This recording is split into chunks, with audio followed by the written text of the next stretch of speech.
अखिल भारतीय विद्यार्थी परिषद हिमाचल प्रदेश का 41वां प्रांत अधिवेशन 22 नवंबर को छोटी काशी मंडी के मां भीमाकाली मंदिर परिसर में संपन्न हुआ। इस अधिवेशन में साल 2020-21 की कार्यकारिणी का गठन किया गया, जिसमें डॉक्टर सुनील ठाकुर प्रांत अध्यक्ष तथा विशाल वर्मा प्रांत मंत्री के रूप में निर्वाचित किए गए। प्रांत मंत्री विशाल वर्मा ने कहा कि इस अधिवेशन में सरकार द्वारा जारी सभी मानकों तथा स्वास्थ्य विभाग द्वारा जारी सभी निर्देशों को ध्यान में रखते हुए अधिवेशन संपन्न किया गया। इस अधिवेशन में कुल 98 प्रतिनिधि उपस्थित रहे। इस अधिवेशन का वर्चुअल माध्यम से अभाविप हिमाचल के आधिकारिक पेज पर लाइव प्रसारण भी किया गया।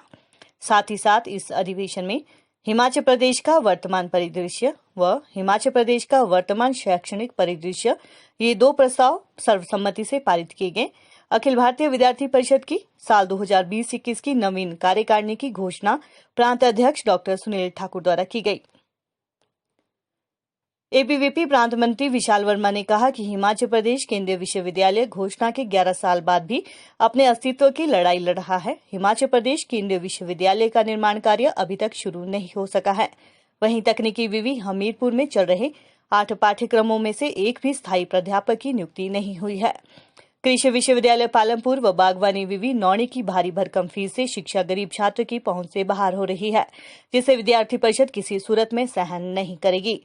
उन्होंने कहा कि आने वाले समय में अखिल भारतीय विद्यार्थी परिषद हिमाचल प्रदेश केंद्रीय विश्वविद्यालय, तकनीकी विश्वविद्यालय हमीरपुर, कृषि व बागवानी विवि सहित छात्र संघ चुनाव की बहाली को लेकर एक निर्णायक लड़ाई लड़ेगी। अखिल भारतीय विद्यार्थी परिषद हिमाचल प्रदेश का 41वां प्रांत अधिवेशन 22 नवंबर को छोटी काशी अभी हाल ही में 22 नवंबर को विद्यार्थी परिषद का प्रदेश अधिवेशन छोटी काशी मंडी के मां भीमाकाली मंदिर के परिसर में संपन्न हुआ। इस अधिवेशन में वर्ष 2020-21 की नवीन कार्यकारिणी की घोषणा की गई तथा साथ ही इस अधिवेशन के अंदर 2 महत्वपूर्ण प्रस्तावों को सर्वसहमति के साथ पारित किया गया। इस अधिवेशन में प्रदेश का वर्तमान परिदृश्य तथा प्रदेश का वर्तमान शैक्षणिक परिदृश्य, इन 2 महत्वपूर्ण प्रस्तावों के ऊपर चर्चा की गई। उस चर्चा के बाद इन दोनों प्रस्तावों को पारित किया गया और साथ ही साथ जो सरकार द्वारा जारी किए गए दिशा निर्देश थे, इस अधिवेशन की संख्या 100 से कम ही रखी गई। टोटल 98 कार्यकर्ता हमारे इस अधिवेशन में उपस्थित रहे और साथ ही साथ स्वास्थ्य विभाग द्वारा जारी सभी निर्देशों का पालन भी किया गया।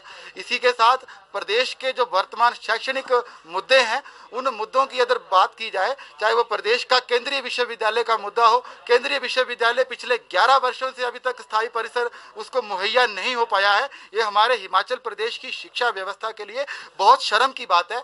इस मुद्दे को ध्यान में रखते हुए साथ ही साथ तकनीकी विश्वविद्यालय, जहां 8 विभाग चल रहे हैं लेकिन वहां एक भी स्थायी अध्यापक की नियुक्ति नहीं है, नौणी विश्वविद्यालय, छात्र संघ चुनाव, इन विशेष मुद्दों को, इन प्रमुख मुद्दों को विद्यार्थी परिषद आने वाले समय में एक निर्णायक लड़ाई के रूप में एक जन आंदोलन प्रदेश के अंदर खड़ा करेगी और इन आंदोलनों को, इन मुद्दों को समाधान की ओर ले जाने का प्रयास प्रदेश के अंदर विद्यार्थी परिषद आने वाले समय में करेगी।